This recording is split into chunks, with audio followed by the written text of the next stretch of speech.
અરવલ્લી જિલ્લામાં અખિલ ભારતીય શાળાકીય રમતોત્સવ અંતર્ગત વિવિધ રમતોનું આયોજન કરવામાં આવ્યું છે.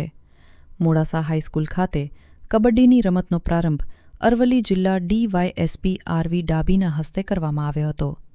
જિલ્લામાં તાલુકા અને જિલ્લા કક્ષાએ વિવિધ રમત સ્પર્ધાઓ યોજાઈ રહી છે, જેમાં kho-kho, kabaddi, volleyball, basketball, football, hockey, athletics, badminton અને યોગા સહિત 42થી વધુ રમતોનો સમાવેશ થાય છે.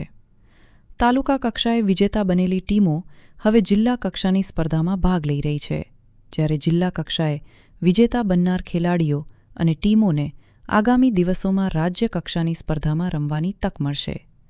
રમતોત્સવ દરમિયાન વિદ્યાર્થીઓમાં ભારે ઉત્સાહ જોવા મળ્યો હતો.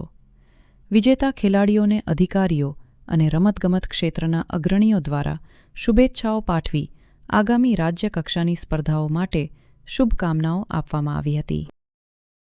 અખિલ ભારતીય શાળાકીય રમતોત્સવ SGFIની ટુર્નામેન્ટ તાલુકા કક્ષાએથી જિલ્લા કક્ષાએ કબડ્ડી સ્પર્ધાનું આયોજન આજરોજ જિલ્લા કક્ષાની ટુર્નામેન્ટ KN શાહ હાઈસ્કૂલની મેદાનની અંદર યોજાઈ રહી છે. ત્યારે આજરોજ પ્રોત્સાહિત કરવા માટે નાયબ પોલીસ અધિક્ષક શ્રી ડાબી સાહેબ આજે અહીંયા આગળ ખેલાડીઓને પ્રોત્સાહિત કરવા માટે આવ્યા હતા.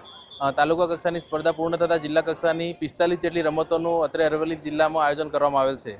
અંડર 14, અંડર 17 અને અંડર 19 ભાઈઓ બહેનોની સ્પર્ધા છે. આજે ભાઈઓ અંડર 9 કબડ્ડીની ટુર્નામેન્ટ છે અને આવતીકાલે બહેનોની ટુર્નામેન્ટ.